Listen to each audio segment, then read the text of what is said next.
Good morning, my esteemed viewers. You're welcome to today's political broadcast. Today is the 14th of August, 2025, and we are still discussing Nigerian politics. Now, the ADC, the coalition, is afraid that Tinubu may have planted moles within the party. I repeat, the ADC, Atiku and co. They are afraid that Tinubu and the APC may have planted moles within the party. When you look at the Vanguard newspaper this morning, you see the headline, ADC slows down 2027 strategy talks over alleged moves. I repeat, ADC slows down 2027 strategy talks over alleged moves and EFCC raids. After Tambuwal was invited by the EFCC, the ADC has tightened their seat belt. If you look at the reaction from Atiku, it tells you a lot about how the ADC is afraid that Tinubu may have somebody that is planted in the party, in the coalition. The way he had some people planted in Labour Party and also working for him in the PDP. The Tinubu style of politics, make sure you suffocate the opposition. It is what the Atiku-led coalition is afraid of. Now, we also have reports that Atiku may have accepted a Southern presidency for the coalition. I repeat, we have reports that Atiku may have accepted a Southern presidency for the coalition. And who is the likely person? There are also reports that the same Tambuwal that is being attacked by the EFCC is projected to become a vice presidential candidate to that Southern presidency, which may have warranted his invitation, his persecution by Tinubu and the APC. This is the sentiment. If you read that story on Vanguard, ADC slows down 27 strategy talks over alleged moves. So they want to make whatever thing they are doing discreet now. Maybe somebody had leaked that information to whoever, and they are trying to probe Tambuwal. Like I told you, the APC is waiting for the ADC, the coalition, to organize itself before it starts launching its attacks. It is not a hidden thing. It is an open secret. Tinubu and the APC, the DSS, the ICPC, the EFCC, the police, and everybody, they are on standby. They are watching. Their torchlight is on the ADC. And they will make sure that any of the officers they choose, whether it is primaries or consensus, because what I'm hearing, I refuse to do the report because I understood that propaganda is in high demand now. ADC, they play propaganda. APC, they play propaganda. Everybody, they play propaganda. But this Vanguard report shows that Atiku may have been convinced to step down for a Southern presidency. And automatically, it cannot be Amechi. It will be a Peter Obi. Now, can a Peter Obi presidency beat Bola Ahmed Tinubu? That is another talk we are going to have to discuss. But as it stands now, the APC is trying to be more careful with the information it has within itself. Whatever talks they are going to do, according to that report, they said, we are going to confuse the ruling party more because we have seen their hand, we have seen what they are willing to do. Just little information that is being passed out, they are inviting a Tambuwal. You saw the visit in Tambuwal's house. Politicians, as if it is a condolence visit. Maybe the guy is sick. You know, when somebody is sick, he can't come back from hospital. You can't go to visit him. Like say something bad happened to him. Normal EFCC invitation or arrest or whatever, however you can call it, because no say Nigerian, anything can happen. Whether it is arrest or invitation. Just small invitation or arrest. Pantami, Malami, all of them, they go visit Tambuwal. Sorry for your arrest. What did they ask you? What did they tell you? Tell us what is in their mind. Because they want to know what the EFCC asked him so that they can decipher the plans Tinubu and the APC are having if they would invite any of them. You know, say Malami, all of those ministers will serve under Buhari government. Tinubu is ready to make sure that Shebi Buhari is not there. Tinubu is ready. Anybody that crosses a boundary is ready to use the FCC to invite them. So maybe they are going to get exposed from Tambuwal. And Tambuwal, what did they ask you? What kind of questions did they ask you?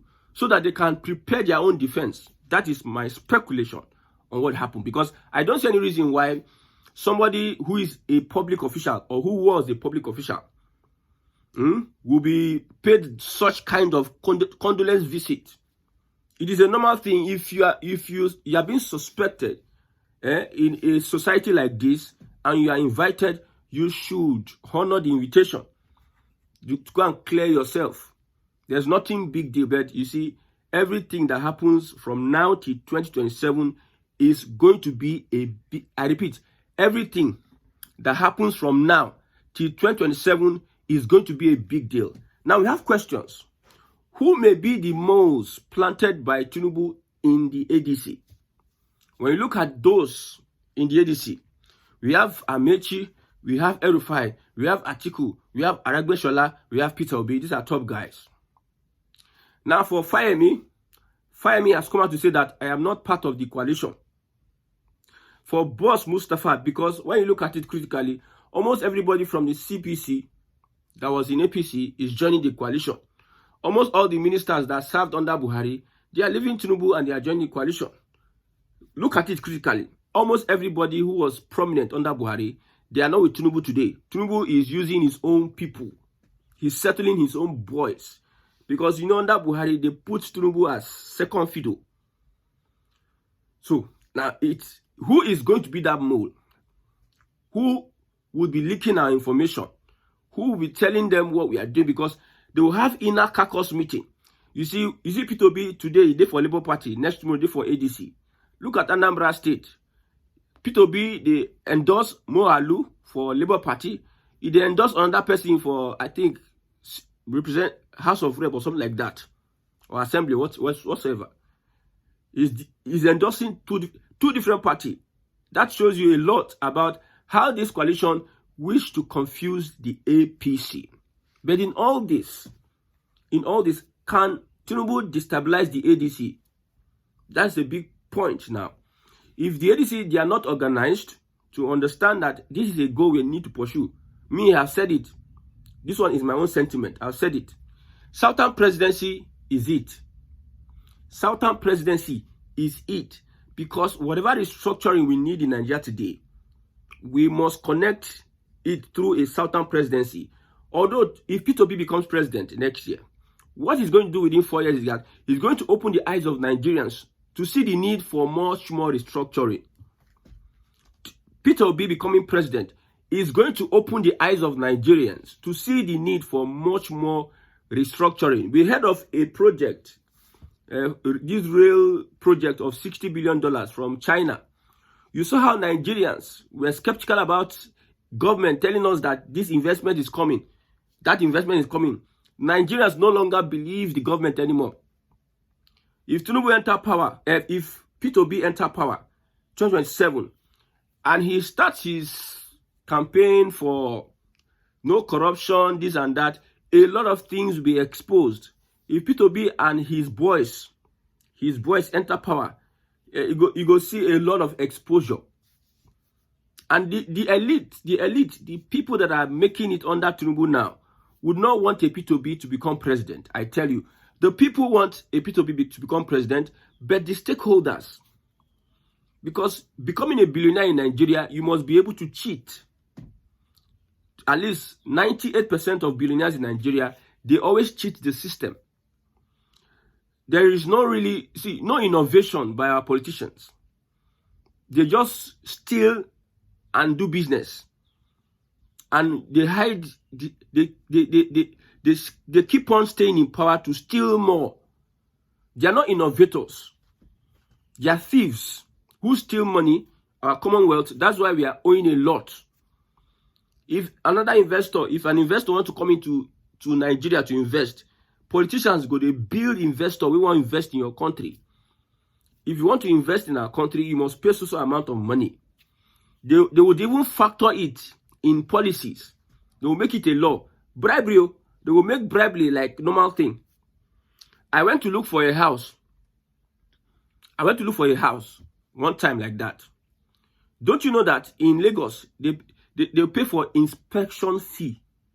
You go and meet an agent. You pay money like form so that the agent will show you the buildings they have. Most of these agents, they are getting information from other agents. So for the other agent to show you the building, you need to pay the agent inspection fee. That is how the government factor in corruption in every sector of our society. Go to civil service, go to the customs, go to these agents of government. So like I said, Nigerians don't believe anymore in what the government wants to tell them. So P2P getting to power will expose a lot of things, and it will lead to another campaign for restructuring. If you know the truth about Nigeria, you watching me, if you know the truth about Nigeria, you will say Nigeria should not remain. These big men, they are together. They are together in it. That's why the kind of politics Tinubu plays, if he's going to steal, he will make you join him and steal, so that if anything is going to happen, you will not castigate him. If he's going to steal, he will make sure that you are part of those that stole. He give you a chance to steal, and will show you, you don't steal, we see you. That is why Oshomele can say, if you're a thief, a criminal, coming to APC. Like I said, if you know what is going on in Nigeria today, my brother, man, you never want Nigeria to stay one. Southern presidency is it. And can P2B presidency beat a Tinubu presidency? That is another topic let's talk about. If you're watching this broadcast, I want your comment. Can a P2B presidency defeat a Tinubu presidency? P2B with the coalition has everything it can. With full support, 100% support of the coalition, P2B can beat Tinubu hands down before 12 noon. You see, when people come online and do a lot of things online, you think that online is the same. See, all things being equal, if the APC will conduct a free and fair election, one. Number two, if the agency of government are not compromised, then number three, if the coalition and Northern Nigeria, they are willing to support with everything, they are willing to support P2B the way they would want to support an Atiku. If they would do so, that means P2B has what it takes to make sure that they finish Tinubu before 12 noon election. But you need to understand the enemy you are fighting. I said it, Atiku and Obi need to go chop winch. If you know chop winch, you know if you defeat Tinubu. These guys have created, I don't know, these guys have built a foundation of corruption for themselves that whatever it is, if they can steal life, if they can steal, they will add 100 years to their years. And in that 100 years, they will keep on oppressing the people, using all their propaganda, their lies and whatever, their cheat. So as it is, P2B and Atiku should go and chop winch. But me, I'm still skeptical about all this information that Atiku is stepping up from P2B. Maybe they are still confusing us. But if it is true and it is happening, so it is a good one in the right direction. So from 2007, we are going to have a Southern presidency. Between Tinubu and a P2B presidency, who do you support? Me, I support restructuring. Anybody that is going to bring restructuring, because Nigeria is due. If Nigeria spends more time, we are losing a lot. Imagine, people's destiny, people's lives have been wasted. If you were 30 when Buhari was in power, now you are 40. 10 years of your life have been actively wasted. Do you know what it is? 10 years of your life. You are living in a concentration camp whereby, you see, there's a way you stay in prison. It affects your psychology. Staying in a place like Nigeria with bountiful resources, with lawlessness, with a lot of things happening, stay in Nigeria affects your mentality, affects your psychology, affects you mentally. Many people need to go for mental checkup because Nigeria, it messes with your brain. So this country does not have to stay one more inch before it is restructured. The more we waste time, the more things go and get bad. You see the giant strides being pushed by the APC. The economy is getting better. Everything is happening. All of a sudden, people have normalized the situation now. Fast track or backtrack to when Buhari was in his second term. Look at the economy when Buhari was in his second term and look at the economy now. What do you see? What is the basis of judging an economy? Is when the masses are able to get all the benefits of good governance. That is when you say economy is going well. But some governments, after creating a disaster in Buhari, you created the Buhari disaster. You say Buhari is you campaigned for Buhari. You are so sure that Buhari could change the country. Instead, somebody was saying the other time that, is it the Edo State governor, Okpayolo, saying that Tinubu inherited mess. The same people that campaign with mess, say this mess, now go save Nigeria. It are the same people that are telling us that we inherited a mess. Can't you imagine that gaslighting? Then if you told the APC now, you people are lying, they will blast you, say, what do you know, blah, blah, blah. Now I'm telling you that the APC under this administration has no capacity to give you good governance. Whatever they are doing is show off. You don't see all this old 419 before. When they show you new money, you go think it's an original. Now when you put them under test, you go spend them, you go not say na fake propaganda, them they give you. See, what policies is working under Tinubu, it is the one that benefits the elite. It benefits elite.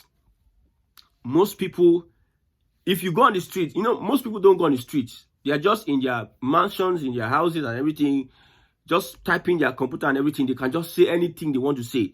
They don't go on the streets. If P2B runs on these conditions, no compromise from INEC, leave judiciary and police. INEC is the main thing. No compromise from INEC, using threatening their officers, threatening the NYC members to help them rig election. The government does not interfere. Because if we want to do campaign here, they will say the state is not safe and blah blah. During election is not safe. But ordinary person, like what Monday told P2B, if you are going to come to Edo State, you must tell me. Me like this, if I want to enter Edo State, I must tell governor. The ones that have been attacked by just yesterday, school boys were kidnapped. Just yesterday, schoolboys were kidnapped in Edo State. Now, kidnapping has become another lucrative business in Nigeria. They were in the bush. You cannot play the video here because it goes against YouTube regulations, policies. They were begging, and these guys are demanding for how much? Millions. They are demanding for millions. Prior to December, from now, you see a lot of kidnappings. People will be kidnapping themselves left, right, center because we don't have security. We don't have. See, the government will tell you that everything is well, but things are happening. People are leaving their villages and towns. They are going to safer cities. The safer cities are being jam-packed. The Fulani, they are watching at you. All of them are watching now. Oh, now we start this thing. Now don't the desert. All of you run away. Run away from a village. Then we are going to occupy those places. Those ones that are doing their kidnapping, they kidnap cultists. I think in Jos, people will go cultist, kidnap cultist. Do you know what it sounds like? Strong men. You know those guys that are in court, they say they are strong men. They are these. I don't know their impact in the society. But the same insecurity hits strong men. Strong men, they beg for video. Strong men, they beg. After kidnapper kidnap them. A lot of things are happening. A lot of things are happening.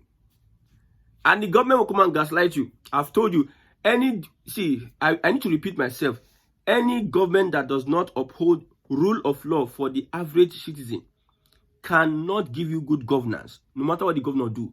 If you like, let the governor give everybody 1 billion. They go use insecurity. They go use lawlessness, collect that 1 billion from your hand. Imagine, student loan, very good initiative. But you have to hijack the price of school fees so that the student could not pay. Then after hijacking, you now give him a loan. That one na CBEX. So you see, Nigerians don't understand what is going on. I used to ask this question. Okay, see the days of Awolo, all the promises left, right, and Awolo was better then, but people still protested. Nigeria is not better. This and that. You got to military regime. Even military regime, people are saying military regime, the economy was better than now. Is it Tinubu that is the most?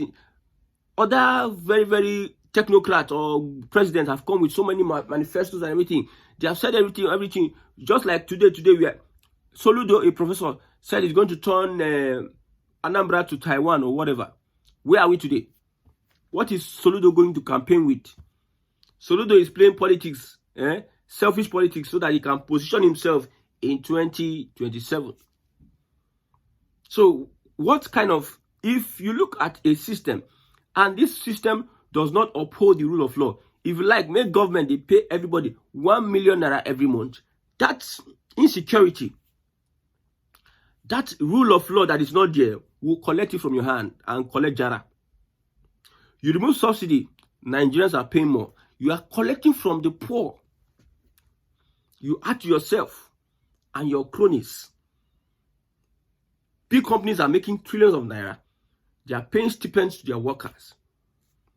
You go to customs now. I heard somebody doing a car review. You want to import a car. Maybe the value of the car is $1,750, maybe 2.8 million. 2.8 million. To clear the car in custom is almost the price of you bought the car. You are clearing the car how? What value to clear the car into Nigeria? You are paying almost the cost of what you bought a car. You are not even talking of freights and everything. You are paying almost the cost of what you got a car. And you come here tomorrow. Government give you 1 million naira. Go buy a car now. Government go collect them through customs, collect them through tax. This tax they are introducing, you collect them from there. You collect them through your bank charges. You collect them through high price of this thing. You collect them, can't even impoverish the bond. Your 1 million does not take you home. Even after the government have deceived you, reduce your purchasing power, but he give you empty drum. Empty drum, just empty like that. See, may God help Nigerians.